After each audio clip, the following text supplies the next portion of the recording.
Welcome to this week's podcast from Action Coach and Team Clarity. My name's Wade, and what we're talking about this week is flowcharting your sales process. The thing about flowcharting your sales process is everyone has one in a business. Everyone has a sales process. It's just the number of businesses that I've been into where that's just a little bit hazy or a little bit grey, and it's not always that clearly defined.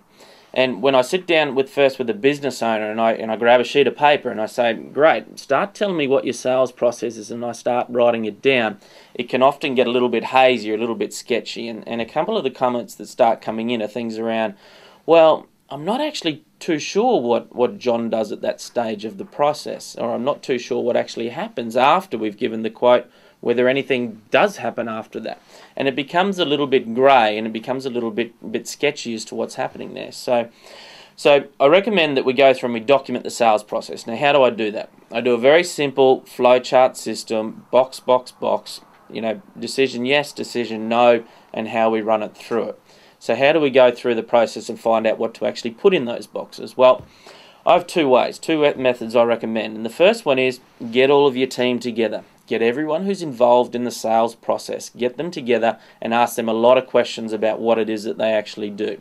So right from when the prospects first enter into your sales funnel, because we all have a sales funnel and we're filling it up at the top. And the idea is we step them down through all these different bits of the flow chart to spit them out the bottom of our sales funnel so that they've made a decision to buy from us. So get all of your team together and ask them lots of questions specifically. What do you do here at this step? What do you do when they say no? What do you do when they say yes? What's the next thing that you take them through?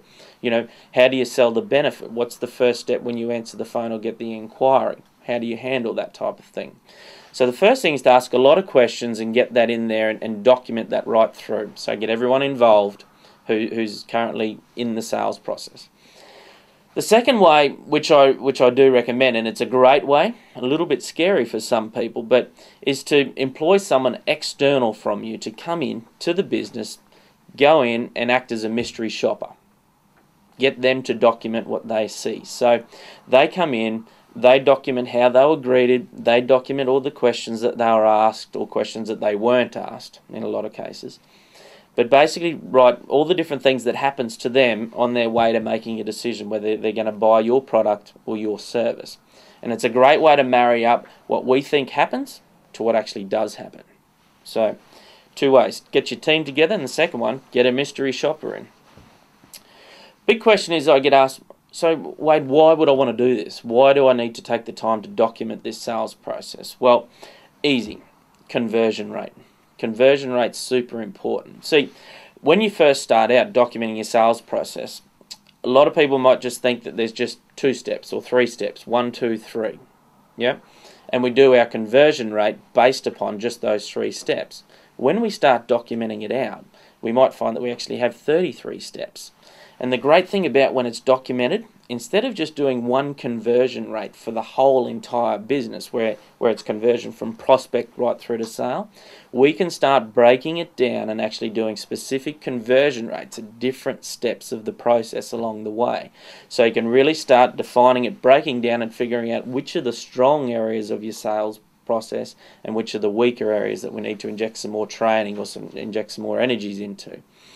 Now, a couple of examples of that. When I went through, I did this actually with a retailing car auto place where we sold retail car auto pieces. And interestingly enough, when we went through and we documented the sales process, there was one blaring obvious thing, was that they used to be at the counter at the back of the store and people would walk in towards them. Now, all we did in that process was change it so that then when someone walked in, they came around from the counter so that there wasn't any barrier between them and greeted the person face to face. Now, their sales conversion went from 33 up to 67%, over doubled. Now, that's a double in revenue as well and a double in profit. So, pretty impressive. The second one was in a pest control business, and when I went through in this pest control business, we realised that what was happening in the sales process was we were doing the quoting, but all the people, when they were saying no, there was actually no follow-up. The management of the business thought that the sales team was following up, and there was no follow-up. All we did there was started actually ringing up and following up on the prospects that we're giving quotes to, and the conversion rate rose by over 30% in that business. So, guys, document your sales process, write it down, bust it up into different parts, get all of your team involved, get some strategies how you can improve each one, test and measure it, and go out and really kick some bum with that sales process. Have a great week and keep winning.